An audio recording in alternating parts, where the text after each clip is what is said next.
Good Friday morning to you. A little hectic here at our house.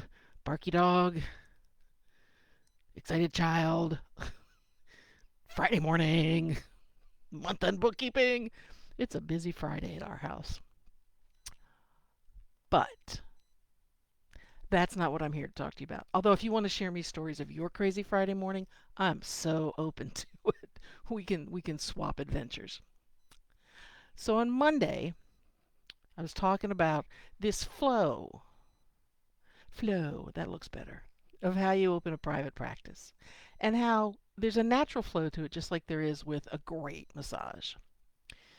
And it comes in three phases. Um, and phase one, which is the one most of us either don't know about or kind of choose to ignore because it's not as exciting, is all about asking yourself your foundational questions. It's about setting up your foundation for your practice. It's about those important first four questions. And actually, I think I'm going to make that the first five questions because I realized this foundational time is also when you decide how much money do you need your practice to generate for you. That's all part of phase one, making your foundational decisions. So, phase two, what now? Now we get to the fun stuff. Now we get to the stuff that's where most of us actually start. Now we get to the stuff we kind of understand. This is where we're starting to build the framework of our little massage house. And here's where we make those nuts and bolts decisions based on what we figured out in phase one in laying our groundwork, our foundation. Like, what's the name of my practice? Where am I going to be located? What are my hours? What are my rates? What are my policies? Am I going to offer discounts? Am I going to offer 90-minute sessions? What are just all of that stuff, which is where most of us actually start. Now, I don't think we start here because I want to do phase one, that ain't fun. There may be some of you that have intentionally avoided it, but I don't think that's most of us. I think most of us start here in phase two because we see this is the visible part. This is the visible part of most businesses. Your location, your hours, your rates, your names. We can look at any other business and go, oh, look, they have a name. Oh, look, they have a location. Oh, look, they set their prices. We get that. When we engage with businesses, this is the part of the engagement we're aware of. Generally, we're not aware of how they've laid their foundation, even if they've laid a foundation, except over time, if they haven't, there may be some weirdnesses about their business that you notice, but you don't know why. If you've laid a good foundation, your foundation is generally invisible to your clients because you're doing it so well. Because you're so consistent, because you've effectively got a consistent brand, all of that kind of good stuff. So phase two is where you get to do the parts that you know about, that you understand. Okay, there's still some potentially gnarly business decisions like, do I offer 30-minute sessions? I hate 30-minute sessions, but gosh, I guess I have to offer a 30-minute session. Or, oh my God, what's like the perfect name? I may have another conversation about this illusion of the perfect name. um, what are my hours? How much time am I going to take off for vacation or for continuing education? All of that stuff that signifies it's what we picture in our head when we picture a business. That's everything you do in phase two. And there are probably, oof, 24 questions you have to, we're back to answering the questions, decisions you make. But they're generally decisions you understand. Now, some of them are going to require a little more wrestling with decision making, like, okay, do I want to be incorporated as an LLC, or do I want to stay a sole proprietor? And okay, business checking, do I have to have? There's some ordering of things. Some things have to happen before others. If you want to open a business account, you have to have a business name, and you probably have to have a tax ID number, stuff like that. That's not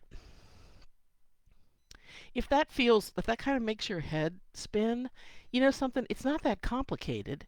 It's just if somebody gave you a to-do list, do these things in this order, you'd have it. You know what to do when. And there are such lists out there. They exist. And that makes life simpler. And you can also go to places online. On Facebook, the Massage Entrepreneurs Group and offline Massage Business Blueprint are two places I recommend for getting these kind of answers. Like, wait, do I have to have a tax ID number? Is that different from an EI? Is a TXN different from a EIN, different from my social security number? These are other massage therapists who've been through all of this already and can explain it to you. I can explain it to you as well, but if you just want to go online and ask somebody, there are places you can do that. So that's phase two, is just setting up the frame. Think about building a house. This is the framework. This is the studs and the Tyvek and maybe even the not sheetrock, the stuff that makes the walls, which I'm blanking on. Not sheetrock, something else.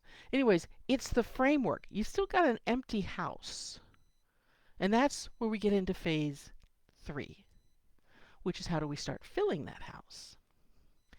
But phase two is in some ways the easiest phase of the three phases because we already understand this. And most of us want to start here because this is the part we know.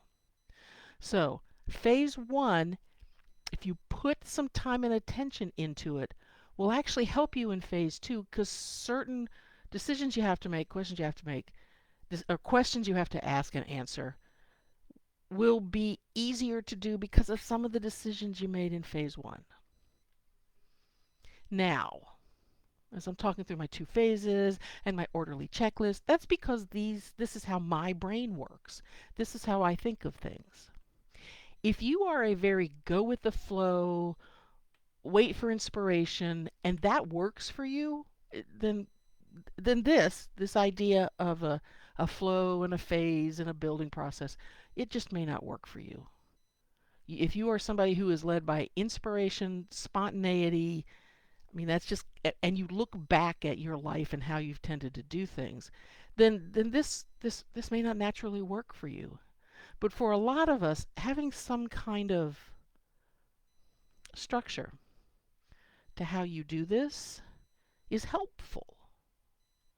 So this is for you. This is for those of you who are like, would somebody just tell me kind of what to do and in what order? Because I don't even know where to start. This kind of stuff that I'm talking about, it's for you. Because this will make your life easier. And I'm going to be developing a program to walk people through this next year at some point. Still working on that. There's also my book, The Accidental Business Owner. Chapter 2 is a lot of this stuff. And there's going to be a continuing ed course available in the AMTA Journal all about this next year. I'm writing it now. It's due in January. I'm presuming that means it'll be in their spring issue. So don't freak out. There are resources available to you to kind of walk you through this. If you're the kind of person who wants somebody to show them, how do I do this? Which, sure, a lot of us need that. God knows I wish I'd have had that 20 years ago when I was trying to do this, and I was making it up as I went along, and some of it worked and some of it didn't. So, that's phase 2 of the illustrious 3-phase approach to building a private practice. And on today's Friday, on Monday, we'll talk about phase 3. And then phase 3.5. There's actually a phase 3.5. But phase 3 is about how you start filling that house that you've built, metaphorically, by how do you put your practice out there in the world? How do you do the promotion? How do you do the dreaded marketing? But let me tell you, if you've done phase 1 and phase 2, marketing decisions become easier because you know stuff. You've already made decisions that affect, how you do marketing. So that's what I have to offer you today on a Friday. Sunny, loud, chaotic. Yeah. I hope your Friday's maybe not as chaotic as mine's looking like it's going to be. And that you've got a couple of days to look forward to. And I'll be back on Monday, same time, 11 o'clock, to talk about phase 3, which I would call the final phase, except there's phase 3.5, which is important, but not as critical as phase 3, which is why it gets a point 0.5 instead of its own number. Okay, you take good care of yourself. You put together a business that'll take care of you, and I'll talk to you soon. All right, bye bye.